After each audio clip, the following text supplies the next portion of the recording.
What's going on, guys? It's Colin Caravella TCG here, coming at you with the first official video for the YouTube channel. Super excited to get to you guys some competitive Pokemon TCG content here. For those of you that may not know, obviously by the name, my name is Colin Caravella. I've been a Pokemon TCG player for about a year now. Transitioned from playing Yu-Gi-Oh! A few years back, so definitely different flavors of game, but overall super happy to have switched over and definitely look forward to continuing to play and constantly get better. A little bit about me in terms of my credentials. I have gotten, I've been to 2 regionals so far.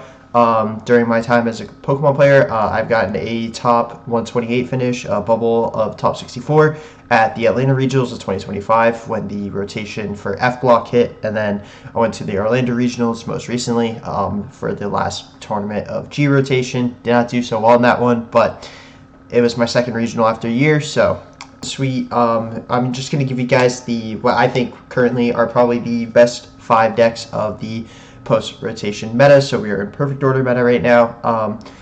So I'm not going to take up too much time. Not going to do like super in-depth deck profiles. I'll shout out a couple cards I think are cool, but going to make some shorts on the actual full deck profiles for you guys so you can see all those and so I can get a good amount of content out for you. So starting off with what I think is the best deck in the format. Straight pull. This deck, Dragon Pull, 2 of its worst matchups rotated, being Gardevoir and Gholdengo. So really, there's not a lot stopping this deck from just running completely rampant. I prefer the straight version right now. I think with the meta just kind of not being as fast, you don't necessarily need Dusknoir. I think just swinging for 260 and Itchy Pollinating until then is enough. The only card I did want to shout out that I really have been enjoying this deck is Lotus Clefairy. This is a really good tech for the Mirror, as well as for the Mega Lucario matchup. For the Ace-Spec, of course, playing Unfair Stamp, and the Receiver Ruins is a really good stadium for basically replacing Hawlucha. But other than that, it's just Crispin, Pull, good stuff. Now the second best deck in the format, what I think currently is Mega Lucario. This deck's really straightforward. You draw 3 cards of Lunar Cycle. You evolve up to Mega Lucario, either or jab for 130 and get some energies accelerated, or you swing for that big 270. And obviously with Premium Power Pro, we can get that damage up a bit. We are playing 4 Judge in here, obviously to kind of help that Alakazam matchup, just keeping that hand size down. And then for the Ace-Spec, we are playing Hero's Cape, which I actually really enjoying this deck. This is a copy paste from Ian Rob's list for those of you who may not know. Check out his content. Really good player. The only card I would question if we're playing the Hero's Cape is maybe playing a Wally's Compassion EX, which basically heals all the damage off of one of your Megas and then puts all energy back into your hand. So really good card. I think that if you're playing the Hero's Cape and you're trying to say, hey, you're not going to knock out my Pokemon, only good card I would think would be worth including. And then for the third best deck, I think would be Slotbox. Now, honestly, in terms of just raw power, this might be like just the overall strongest deck. However, it is kind of awkward to pilot.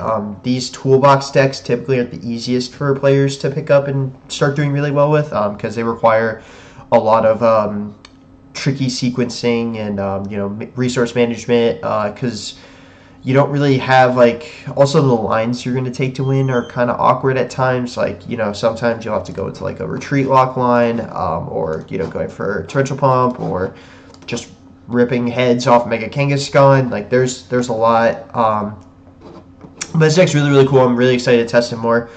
It's just a big basic deck. Kangaskhan, you're drawing 2 cards. Tilmasco Griffons, best draw engine in the game. Accelerating energy as well. Got Clefairy, of course, like I mentioned, for Dragon Pull, Lucario. Cyrano's a really good card in this deck. You just search your deck for 3 EXs. Really solid. Obviously Unfair Stamp. Best Ace-Spec in the game right now, hands down, because Iona rotated. We are playing for E-Switch, so we got to basically the goal, accelerate all the energies to Tealmask and then put them on wherever you want to attack with. For the 4th best deck in the format, this is another deck I've been testing a lot and I've been really enjoying, is Cynthia's Garchomp. This deck's really cool. Gabite's the one that really kind of is the glue that holds the deck together, so this is Champion's Call. This ability also doesn't stack, so if you have multiple Gabite, you can use this ability multiple times in a turn, but you just search your deck for Cynthia's Pokemon. So you can search out your Garchomp, search out your Roseraids, Roselias, Spiritomb, you name it. Pretty much every single Pokemon in your deck, with the exception of Psyduck, which is here for that Mega Starmie matchup, or Dragon Pull if they're playing Dusknoir, or the Diancie deck. Really good. Another big piece of the deck is Cynthia's Power Weight, so just giving Cynthia's Pokemon 70 HP, so that makes Garchomp an effective 400. So basically, I mean, pretty much Hero's Cape, but as a tool, not an Ace Spec. Then for the Ace Spec, actually, we are playing Neo Upper Energy. The reason for that is in case we fall behind a turn and we need a quick, way to get to energy. Because like the one thing this deck doesn't really have is a lot of like energy acceleration. Now, granted, you only need 2 energy to use your biggest attack, but we don't have any way to, we're not playing like Crispin or anything like that to accelerate energy, so Neo Uppers kind of are a form of energy acceleration in case we fall behind. And then for the last deck, my personal favorite of the tiers so far, deck that I'm probably going to be playing a lot this format is Alakazam. So this is a 1 prize deck.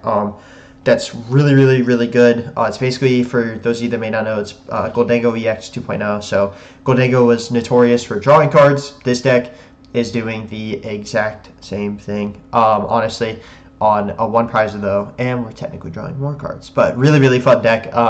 So, Alakazam, main attacker, Psychic Draw. When it gets evolved from an Abra or a Kadabra, you draw 3 cards, and then for 1 Psychic, you place 2 damage counters on your opponent's active Pokemon for each card in your hand. So note, it's damage counters, not damage. So this gets through things like Cornerstone, gets through things like Crustle. Obviously not the Crustle's problem, but really, really good attacker. It does have that fighting resistance as well, but really, really solid. And then paired with the Dunsparce, we're just drawing like infinite cards. The Kadabra also draws 2, so really, really good card. And we have a lot of room for tech, so I am opting for the Pheasantipity right now. Sorry, I'm getting off track.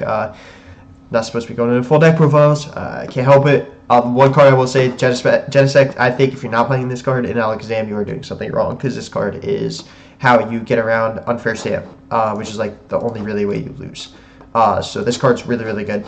Nothing crazy for supporters. For Battle Cage, stop Dragapult, stop Mega Starmie, stop Monkey Door Shenanigans. Ace Spec, currently am playing Enriching Energy. Not currently opting for the Legacy, which I know Azul has been playing in his build and has been seeing some success with. Honestly, I just haven't really tried it yet. The idea of a 0 prize could be cool, but I do kind of like sometimes just Enriching can get you out of some awkward spots. And obviously it just gets to draw 4 cards, so definitely really, really good. And then for a bonus one, probably like right outside the top 5, maybe even in contention for top 5, Arboliva. This deck's really, really cool, with Arboliva EX being the main attacker. It's a bench snipe deck, so for 1 grass energy, you can just choose one of your opponent's Pokemon 6 times, and you can choose the same Pokemon more than once, and you do 20 damage to it. So, you can bench snipe Dracloaks, you can bench snipe Kadabras, you can bench snipe Riolus, you can bench snipe anything. Really, really cool. And then obviously you got Tailmask for energy acceleration. Obviously you play Unfair Stamp. Force of Vitality is the main thing that holds together the decks. That's how you get the Meganium up, which basically gives you double energy. So really, really cool. But yeah, guys, that's going to be it for the video. Like I said, wanted to keep it really short and sweet. Let me know if you guys have any feedback in terms of just the kind of content. If you guys want to see more gameplay focus, if you like more of these like deck profiles, or if you guys kind of want like more like in-depth guides, like if I were to do like longer videos doing like, full deck breakdowns, gameplay, talking through all my lines, all the decisions I make, all that stuff, definitely let me know. And last but most certainly not least, make sure to like, comment, and subscribe, and I'll see you guys next time. Peace.